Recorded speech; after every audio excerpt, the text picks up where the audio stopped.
Et notre invitée ce matin, c'est Sarah Ducan, coordinatrice de l'association Zéro Déchet Tahiti, à l'occasion de la Semaine européenne de la réduction des déchets qui débute demain samedi. Bonjour Sarah Ducan. Bonjour. Alors, je l'évoquais dans les titres du journal, aujourd'hui chaque Polynésien produit en moyenne 360 kilos de déchets ménagers et assimilés par an. Le constat, c'est que la quantité de déchets a doublé en 40 ans, mais il faut dire aussi que nous sommes de plus en plus nombreux et que la société de consommation nous propose de plus en plus de produits. Exactement, de plus en plus de produits et des produits, hélas, souvent non durables, à usage unique, parce qu'on est dans une société aussi qui court après le temps et donc qui cherche du temps. Et ces objets-là sont effectivement très pratiques, mais ils créent énormément de déchets. Et donc cette association, elle est là pour sensibiliser le grand public à réduire ses déchets en consommant moins, mais mieux. Mieux. Alors, justement, au grand public, qu'est-ce que vous leur dites ?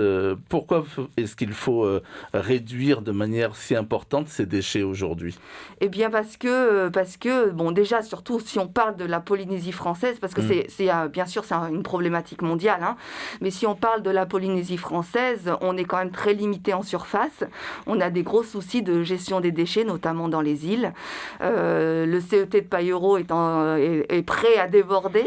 Et du coup, c'est vraiment une façon de prendre conscience de son environnement, de son île, puisque ces déchets-là, une grande partie part dans la nature, parce qu'on ne sait pas où les mettre, parce qu'on ne prête pas attention à notre environnement. Et j'aimerais aussi mettre l'accent sur la composition de ces déchets, c'est-à-dire qu'on a des déchets organiques, ceux-là, si on composte à la maison, d'ailleurs c'est le premier geste de réduction des déchets, hein, c'est le compostage, on les remet à la terre, il n'y a aucun souci. Par contre, tous les autres déchets, et on va parler du plastique, hein, je pense que tout le monde est au courant de cette matière qui est à une période a été effectivement très efficace. On ne peut pas s'en passer, on est d'accord. Mais il y a différents types de plastique et il y en a qui sont vraiment très, très nocifs et surtout pas recyclables. Donc, on en fait quoi ? Ils mettent 500 ans à se décomposer. On en trouve dans nos océans sous forme de nanoparticules et ça revient même dans notre corps humain. On en mange. Hein. Dans notre poisson, il y a des nanoplastiques partout. Donc, c'est une vraie prise de conscience. Et du coup, l'idée, c'est vraiment de sensibiliser le consommateur à acheter autrement. Voilà. Alors, cela dit, le plastique, c'est vrai qu'on en trouvait beaucoup un peu partout, sur les trottoirs, le bord des routes, dans les parcs, etc. Il y en a de moins en moins. Hein, les grandes surfaces, la grande distribution a joué le jeu, non ? C'est-à-dire en retirant... Là, effectivement, tu parles de sacs plastiques. Oui. Effectivement, là, on a une grande avancée. On a même une loi sur le territoire. Donc, oui, il y a une grande avancée. Cependant, il n'y a pas que les sacs plastiques, il y a tous les objets qu'on achète, il y a les couches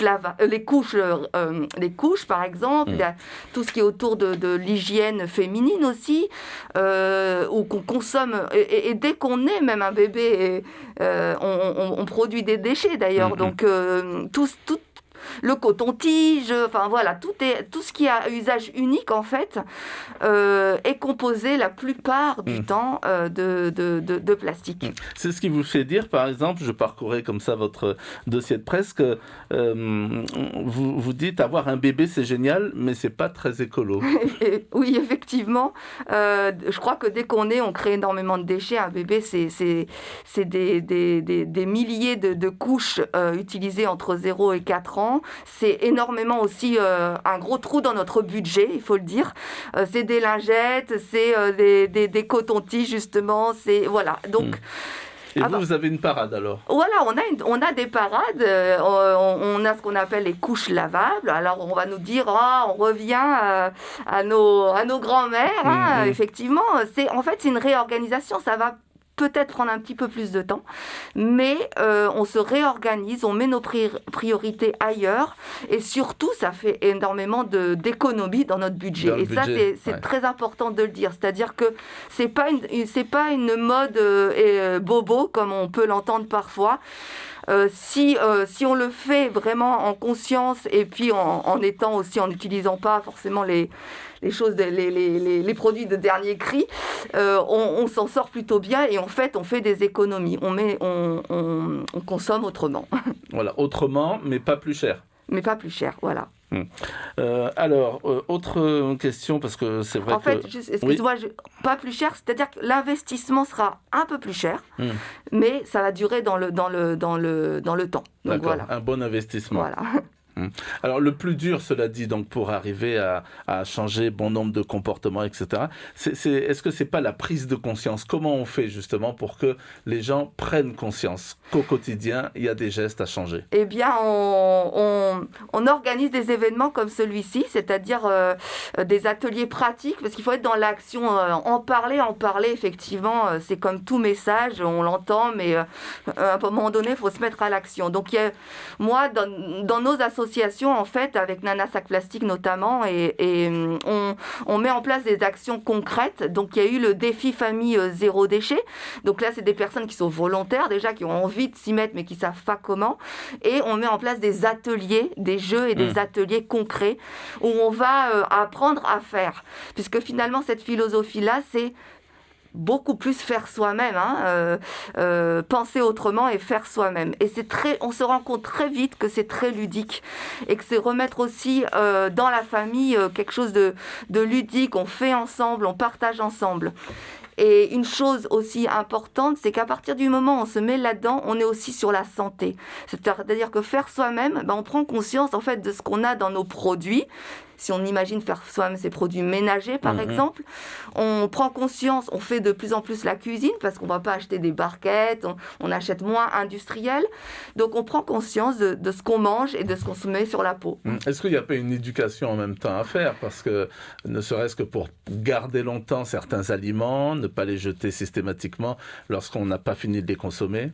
Oui, l'éducation, effectivement, ça passe aussi par les enfants. Donc, nous, c'est pour ça qu'on met l'accent aussi là-dessus. Et c'est effectivement éviter de gaspiller. C'est penser autrement, se réorganiser. Et effectivement, le penchant, on dit, de ça, c'est qu'en fait, on nous dit, oui, mais ça prend trop de temps. Moi, je travaille, j'ai pas le temps. Alors, au départ, ça prend du temps, au départ, mais ensuite, on se réorganise et ça se fait tout seul. Alors, votre association s'intéresse aussi à la pollution marine et à tous ces produits, toutes ces crèmes que l'on applique sur la peau, celle de nos enfants. Vous dites certains de ces produits ont recours à des produits chimiques, parfois cancérigènes, et en même temps, vous dites que s'exposer sans protection au soleil est tout aussi dangereux pour la peau, d'où la solution miracle que vous proposez, une crème solaire naturelle. Expliquez-nous. Oui, alors c'est pas une solution miracle, mais dans tous les cas, les gestes par rapport au soleil, il faut forcément les suivre, les heures d'exposition, etc. Mais on peut créer effectivement sa crème solaire soi-même. C'est une composition naturelle. C'est exactement la même que dans des produits qu'on appelle bio, qu'on trouve dans le commerce, mais on peut la réaliser soi-même à base d'oxyde de zinc et puis d'huile végétale, tout simplement. D'accord, tout simplement. Oui, c'est assez simple et toutes les matières premières se trouvent sur le territoire. J'en mets à mes filles et j'en mets depuis 1 an et j'ai pas de coup de soleil. Après, on s'en remet toutes les heures, bien évidemment. C'est comme toutes les crèmes. D'accord. Ok, c'est pas donc contraignant, c'est pas à base de caca de chèvre, par exemple. Non, pas du tout. Il y a de l'huile de coco, il y a du karité, et voilà.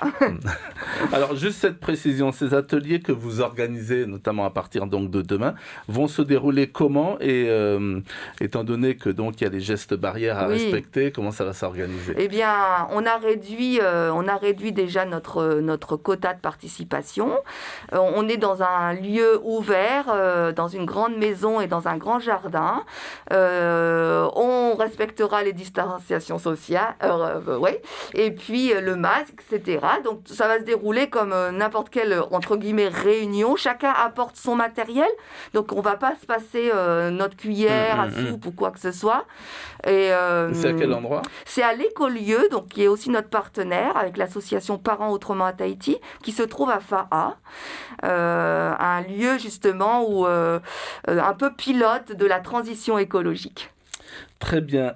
Donc, alors, dimanche 29 novembre, on va finir par là. Vous organisez avec d'autres associations un troc de jouets. Comment ça va se passer, là encore ? Alors, le troc de jouets, on a dû l'annuler, figure-toi, parce que, voilà, justement, c'était très compliqué à le mettre en place avec ces nouvelles normes sanitaires. D'accord. Donc, on oublie. On l'oublie, celui-là. Merci beaucoup, Sarah Ducan, d'avoir répondu favorablement à notre invitation. Je rappelle que vous êtes la coordinatrice de l'association Zéro Déchet Tahiti. Rendez-vous donc demain à Fa'a. Vous nous rappelez l'endroit, le lieu ? Donc, c'est à l'Écolieu Fa'a. Et je voudrais juste remercier notre partenaire, l'Agence française de développement. Merci encore. Merci.